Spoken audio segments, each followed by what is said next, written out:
one spark for me. Do you want something new?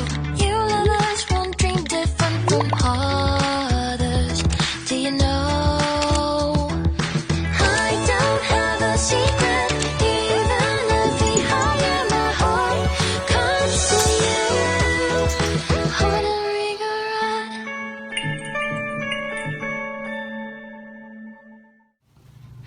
Gabut banget. Apa ya? Scroll TikTok, IG, Twitter, WA. Dengar musik lagi aja deh.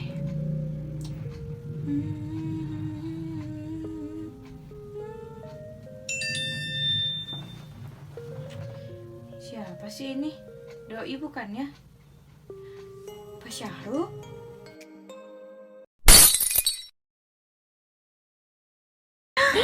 Hah?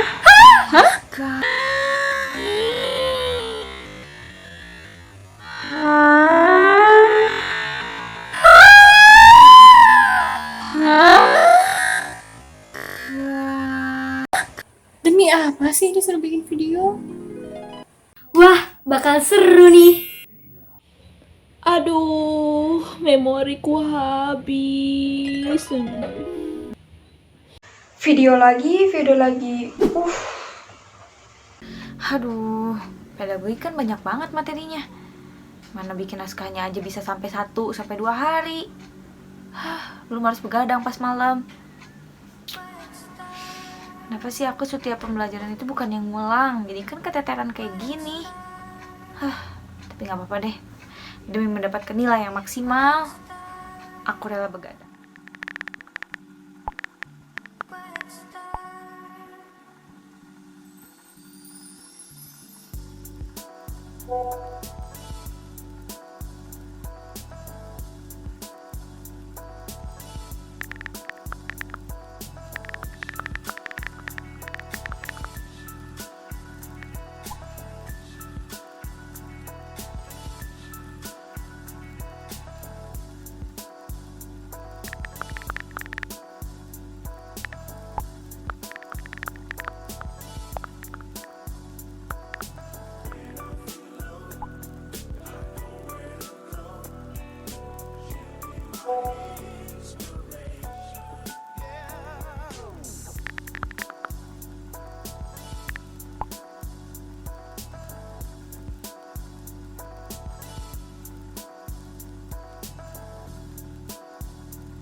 Kaki. Aku ini ya, kan aku jatuh tuh. Terus dia ngandalin aku dulu, dia malah ngetawain aku. Coba aku malu di depan semua orang. Lagian sih kamu ketemu doi malah jaim-jaim salting. Jadi we jatuh. Aduh, ada-ada aja sih. Astagfirullah, Dira. BTW, UAS pedagogi kan katanya disuruh bikin video nih. Kalian gimana? Udah ada persiapan belum? Aku udah sih, walaupun aku awalnya sempet shock gitu dengar kabar UAS ini. Tapi aku mau bahas apa yang aku kuasain aja deh. Wah, apa tuh? Rahasia deh. Aku juga udah bikin naskahnya. Nah, besok tinggal take videonya aja. Yes. Ih, mantep kalian rajin-rajin semua. Aku juga udah sih sebenarnya bikin konsep. Jadi tinggal take aja. Kalau Dira gimana nih, Dir? Dira. Aku belum bikin naskah sama sekali. Pusing tau gak sih? Kayaknya kita harus begadang 2 hari 2 malam deh buat nulis. Loh, kenapa gitu, Dir? Iya, karena banyak banget. Dan aku kan belum menguasain materinya gitu. Gitu gimana dong? Gimana? Ya boleh aja sih kamu jelasin semuanya. Cuman emangnya kamu udah menguasai semua materi apa? Nah, itu dia masalahnya. Aku belum banget sama sekali nguasain semua materi. Kan secara 15 pertemuan itu kan banyak banget. Aku jadi nyesel deh, nggak pernah ngulang materi tiap malam. Nah, Dir, kita boleh aja sih membahas semua materi yang pernah kita pelajari. Tapi kalau hal itu bikin kita down gitu, ya gak usah terlalu dipaksain. Toh, kalaupun dipaksa, kan belum tentu itu bakal yang benar-benar kita pahami. Setuju banget deh sama kami. Berjuang untuk UAS itu nggak hanya kebut 3 hari sebelum UASnya, Dir. Tapi menikmati proses belajar yang kita jalani. Kita juga harus pahami materi yang kita dapatkan. Jangan sampai kita ngerjain UAS cuma buat nilai kita yang besar aja. Nah, kalau kita paham kan enak tuh, insya Allah akan mudah. Jadi sama ini aku salah ya, nggak pernah ngelatih pemahaman aku. It's okay, Dir. Semuanya belum terlambat. Yang penting nanti ketika kita telah jadi guru, kita harus menerapkan ilmu yang telah kita pelajari selama ini, gitu, Dir. Nah, bener banget tuh, itu poin pentingnya. Semangat, Dira, luruskan niat ya, lillahi ta'ala. Belajar yang benar, pahami apa yang kita pelajarin, jangan pacaran terus. Yuk, semangat! Semangat, Dira. Semangat. Terharu banget. Makasih banyak kalian.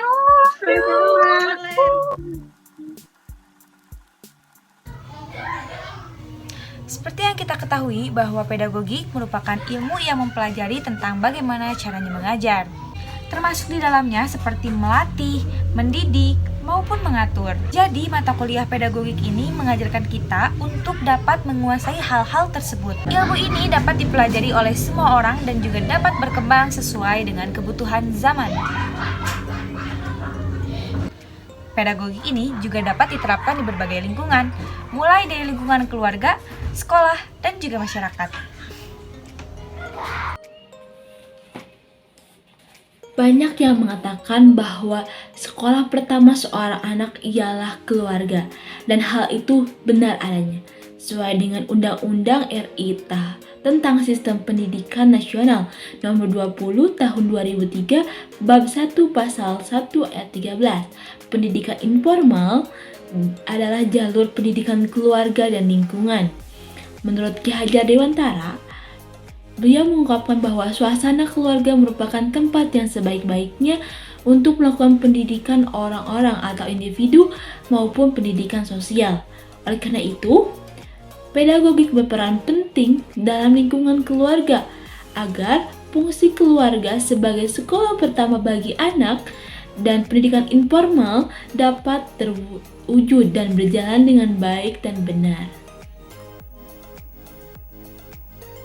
Penerapan pedagogik dalam lingkungan keluarga sudah dimulai setelah seorang anak lahir. Orang tua akan mengajarkan anak mereka berbicara, merangkak, berjalan, dan lainnya. Ketika anak tersebut beranjak besar, orang tua akan mengajarkan mereka tentang etika atau moral. Hal ini penting untuk membantu perkembangan karakter anak ke depannya. Apabila ada yang keliru dalam pendidikan orang tua, maka itu akan berpengaruh pada perilaku anak.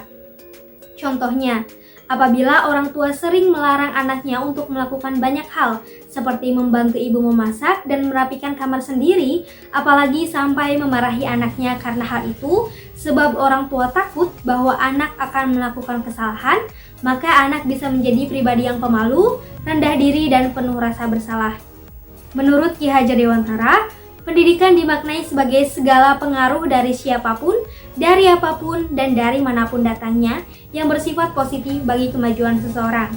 Maka apabila kita ingin membentuk anak menjadi pribadi yang positif, maka keluarga perlu menjadi sesuatu yang positif pula.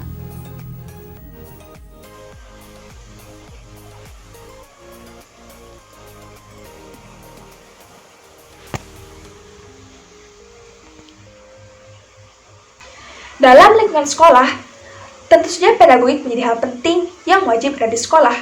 Mengapa demikian? Karena sekolah memang tempat mengenyam pendidikan. Ada guru sebagai pengajar, dan ada murid sebagai seorang yang belajar.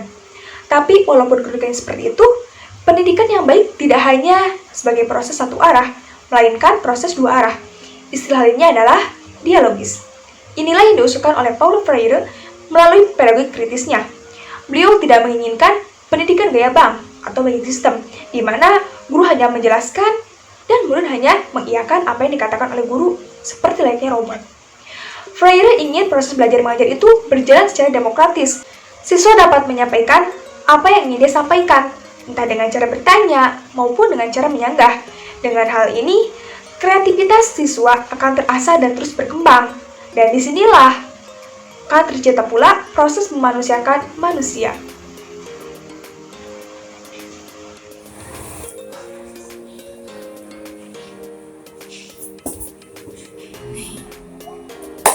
Selanjutnya, dalam Undang-Undang RI tentang Sistem Pendidikan Nasional Nomor 20 Tahun 2003, Bab 1 Pasal 1 Ayat 16, pendidikan berbasis masyarakat adalah penyelenggaraan pendidikan berdasarkan kekhasan agama, sosial, budaya, aspirasi, dan potensi masyarakat sebagai perwujudan pendidikan dari, oleh, dan untuk masyarakat. Oleh sebab itu, pedagogik juga diperlukan dalam lingkungan masyarakat. Hal ini dikarenakan Indonesia memiliki masyarakat yang jumlahnya banyak dan dengan latar belakang yang berbeda-beda. Untuk menjadikan suatu lingkungan nyaman ditempati dan terdapat kerukunan di dalamnya, maka diperlukan kerjasama dari semua masyarakat tersebut. Masyarakat perlu diarahkan dengan benar bagaimana cara berhubungan atau bersosialisasi dengan baik satu sama lain, bagaimana cara bertoleransi, bagaimana cara menjaga lingkungan agar tetap terawat dengan cara gotong royong dan lain sebagainya. Inilah peran pendidikan sebagai pembudayaan, budaya untuk menyatukan, bukan untuk saling bertikai.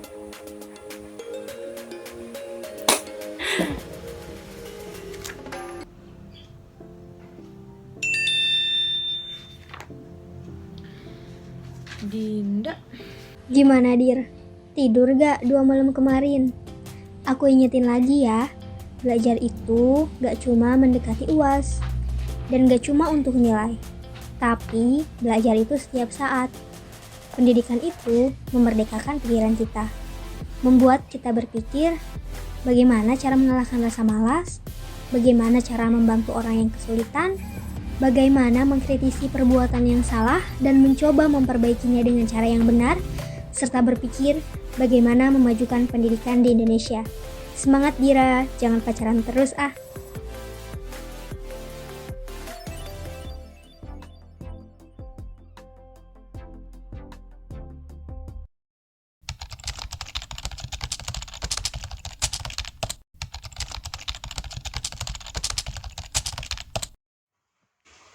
Pemikiran yang tabu di kalangan masyarakat yang memandang bahwa untuk menjadi seorang guru itu adalah suatu hal yang mudah dilakukan dan dapat dilakukan oleh siapapun.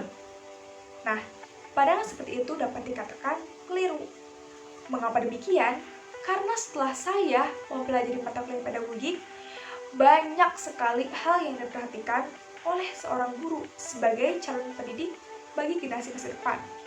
Bukan soal mentransfer ilmu pengetahuan saja, tapi bagaimana cara untuk memanusiakan manusia dengan baik. Peralihan peran manusia dari subjek menjadi objek kehidupan yang tak bermakna, sehingga mudah diprovokasi dan menjadi budak kehidupan, adalah proses pendidikan yang salah.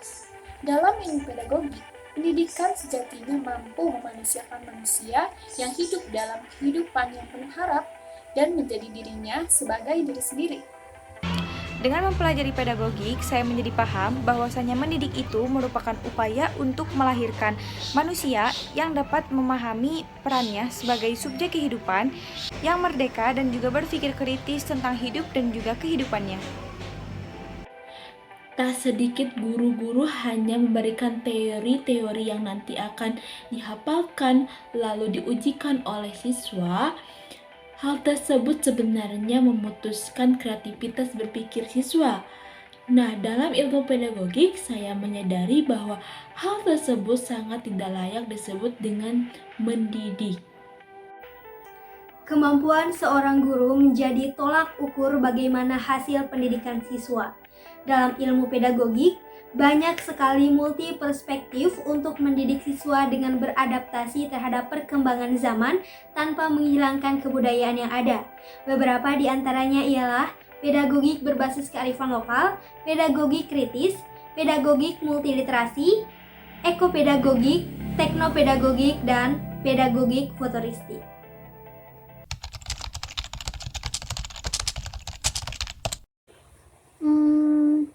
Saat ini, dunia mengalami pandemi COVID-19 yang membuat perubahan bagi setiap sektor, termasuk pendidikan.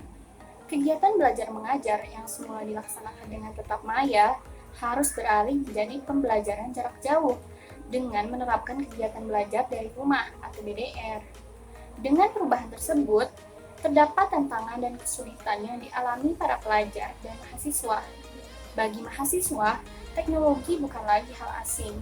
Tantangan dan kesulitan terletak pada borosnya kuota internet, lamanya waktu menatap layar, tugas yang semakin banyak, berkurangnya pendidikan karakter yang didapatkan, dan waktu yang ekstra untuk memahami materi perkuliahan.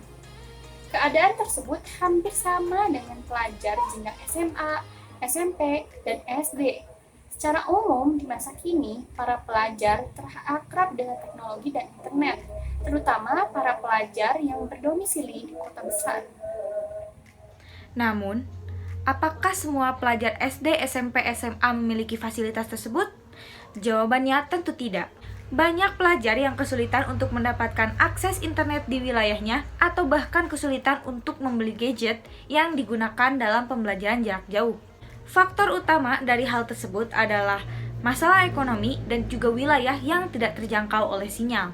Lalu, jika kita melihat pada hakikatnya pendidikan itu yang tidak hanya transfer of knowledge, namun juga karakter building, apakah karakter building tersebut dapat diterapkan dengan melalui pembelajaran jarak jauh? Jawabannya bisa saja. Kunci utama pendidikan di masa pandemi adalah fasilitas dan juga kemauan kita untuk belajar.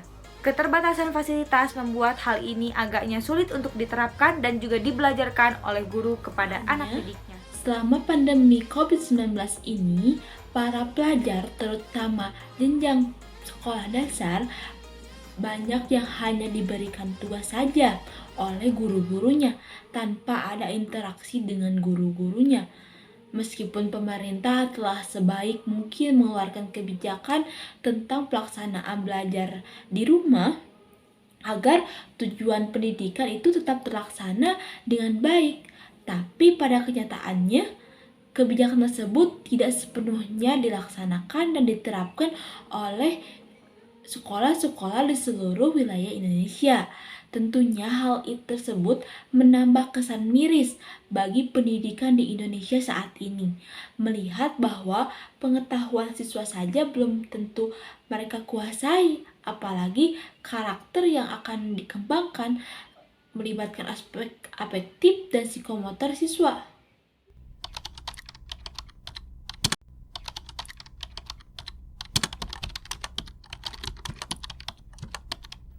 Dalam menghadapi tantangan tersebut, setiap guru mesti sadar bahwa tujuan pendidikan sejatinya ialah untuk mencerdaskan dan membebaskan jiwa setiap anak bangsa. Setelah memahami hal tersebut, seorang guru mesti mengetahui keadaan anak didiknya agar dapat mengemas pembelajaran yang kreatif, inovatif, dan efektif dilakukan saat pandemi. Tentunya, pembelajaran yang dilakukan haruslah tetap bermakna dan tidak hanya berorientasi pada kemampuan kognitif saja, namun juga afektif dan psikomotor siswa. Selanjutnya, berkaitan dengan karakter building, guru dan pihak sekolah hendaknya melaksanakan sosialisasi kepada orang tua siswa, baik secara virtual, melalui WhatsApp group atau menyampaikannya secara bergilir di rumah siswa yang hanya terdiri dari beberapa orang tua siswa saja, terkait bagaimana mendidik anak agar mau belajar, bagaimana menerapkan kedisiplinan bagi anak, bagaimana melaksanakan kegiatan belajar, dan lain sebagainya. Kemudian, terkait pelaksanaan pembelajaran dapat mengikuti kebijakan pemerintah, yakni dilakukan secara daring atau luring. Bagi para siswa yang berada di lingkungan perkotaan atau desa yang tidak memungkinkan untuk luring, maka sebaiknya kegiatan belajar mengajar dilaksanakan secara daring atau dalam jaringan, bisa melalui WhatsApp group, Zoom, Google Meet, dan lain-lain. Guru juga dapat mengirimkan video pembelajaran kreatif kepada siswa agar pembelajaran dapat lebih bermakna.